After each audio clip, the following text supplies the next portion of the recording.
कर सकते हैं, क्या है ये, एक्सेलरेशन ड्यू टू ग्रेविटी,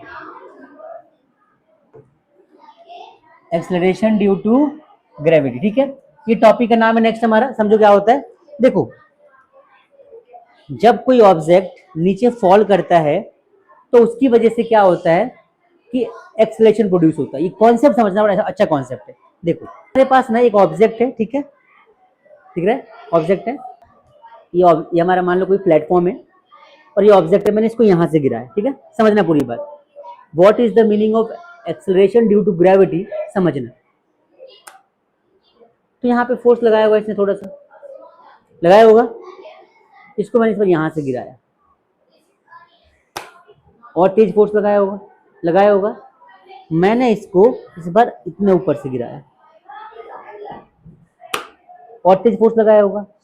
जब किसी ऑब्जेक्ट को हम जितनी ऊपर से गिराएंगे ना, ये उतना तेजी से क्या करेगा, स्ट्राइक करेगा सरफेस को, मतलब उतना ही ज्यादा उस ऑब्जेक्ट पे एक्सेलरेशन प्रोड्यूस होगा।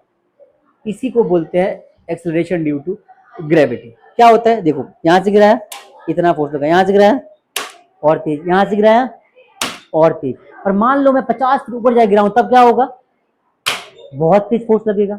मतलब कि कोई ऑब्जेक्ट चाहे छोटी हाइट का ही क्यों ना हो, जितनी हाइट से गिरेगा उतना ज्यादा इफेक्ट डाल सकता है बॉडी को। आई बात समझ में? इसका मतलब क्या हो गया, समझो ध्यान से। अर्थ के सरफेस पे ग्रेविटी की वैल्यू क्या होती है, कॉन्सेप्ट समझते हैं। तो जस्ट इमेजिन करो कि हमारे पास अर्थ है, यहाँ पर हमारे पास क्या है, एक छोटा सा बॉल लिया हमने, और बॉल की हमने कर दी फीलिंग्स, मतलब बॉल बनाना भी तो पड़ता है, इस जमाने में काम कितना है देख रहे हो।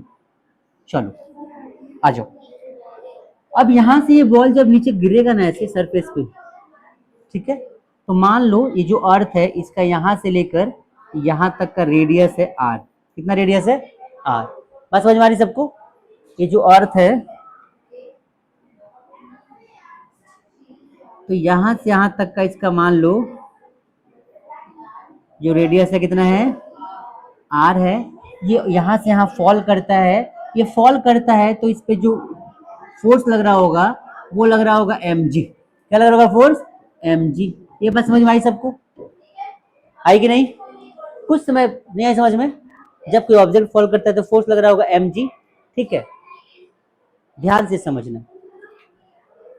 अच्छा, एक फोर्स और होता है जिसको बोलते हैं न्यूटन्स लॉ ऑफ ग्रेविटेशन। क्या बोलते हैं, न्यूटन्स लॉ ऑफ ग्रेविटेशन। वो फोर्स कितना होता है, तो वो फोर्स हमारा होता है कैपिटल जी, m1 m2 और r स्क्वायर। एक ये फोर्स होता है, कहां से है अभी पढ़ाऊंगा, समझाऊंगा, सिखाऊंगा, आप समझना। जितने फोर्स से फॉल करता है उतने फोर्स से खींचता है। तो मान लो कुछ टाइम बाद ये जो हमारा ये बॉल है, ये बॉल कुछ टाइम बाद यहां से मान के चलो फॉल करके यहां पहुंच गया, बोलो mg बेटा होता है फोर्स। आपने पहले फोर्स पढ़ा हो अगर, तो फोर्स होता है हमारा F is equal to ma force होता है, और जहां पे g लगता है तो g मतलब कि ऑब्जेक्ट गिरता है तो ग्रेविटी, तो ये mg फोर्स हो जाएगा। मैं समझाऊंगा कहां से कौन से टर्म आए, अब खाली आप थोड़ा समझो। तो पहले ऑब्जेक्ट यहाँ था, ये mg फोर्स से गिर रहा था, और इस पे जो ग्रेविटी अपनी तरफ फोर्स लगा रही थी, इस पॉइंट पे जो फोर्स लग रहा, कितना लग रहा होगा, ये जो ऑब्जेक्ट है इसका मास मान लो m1 है, और इसका मास क्या हो जाएगा, m2 मान लेते हैं, और इस ऑब्जेक्ट और यहाँ के बीच का फोर्स कितना है, डिस्टेंस कितना है, r। तो ये दोनों फोर्स आपस में, इसको क्या कर दिया, मैंने इसको कैपिटल R कर दिया। अब ये फोर्स आपस में होते हैं बराबर, ये पहला फोर्स है, ये दूसरा फोर्स है, आपस में क्या हो जाएंगे, बराबर। तो लिखो फ्रॉम 1 and 2। क्या बात सबको समझ में आ रही है? सुनो पूरी बात ध्यान से। और यहां से कोई ऑब्जेक्ट गिर रहा है तो जितना फोर्स लगा के ये ऑब्जेक्ट, जितने फोर्स से ऑब्जेक्ट नीचे जा रहा होगा उतने ही फोर्स से ग्रेविटी उसको खींच रही होगी, दोनों फोर्स आपस में बराबर हो जाएंगे। तो दोनों फोर्स जब बराबर होंगे तो इस बराबर फोर्स की वजह से मैंने क्या कर दिया, इन दोनों का फोर्स इक्वेट कर दिया, एक फोर्स ये वाला एक फोर्स ये वाला, दोनों को बराबर कर दिया। तो देखो mg जो होगा, m मतलब कि m1g लिखता हूं मैं यहाँ पे, ठीक है, इस वाले का फोर्स m1g होगा, और ये जो फोर्स होगा हमारा m1 m2 यहाँ पे ये एक्सेलरेशन ड्यू, इसको बोलते हैं यूनिवर्सल कांस्टेंट ग्रेविटी, और यहाँ पे आ जाएगा आर स्क्वायर। ये बात समझ में आई सबको? आई कि नहीं? अब देखो ये m1 जो है ना, ये इससे कट जाएगा। बात समझ में आ रही है? तो यहाँ पे क्या बचा? यहाँ बचा g। g हमारी ग्रेविटी है। ये किस पे डिपेंड कर रहा है? एक तो डिपेंड कर रहा है जी पे, कैपिटल जी पे। ये क्या होता है? इसको बोलते हैं यूनिवर्सल कांस्टेंट। क्या बोलते हैं इसको? Universal constant.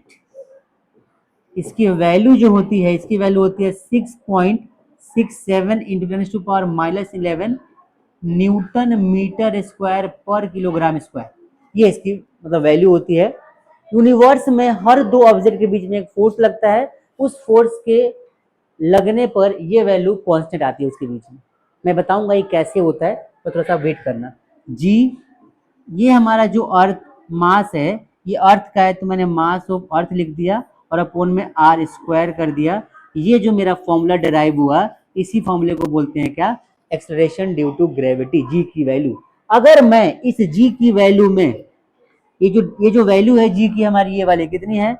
6.67, ये प्लेस कर दूं, इनटू में मास ऑफ अर्थ प्लेस कर दूं, और रेडियस ऑफ अर्थ जो है वो प्लेस कर दूं, रेडियस ऑफ अर्थ। तो ये वैल्यू सॉल्व करके जो आती है वो 9.8 मीटर पर सेकेंड स्क्वायर आती है, जो कि ग्रेविटी की वैल्यू होती है अर्थ के सरफेस पे।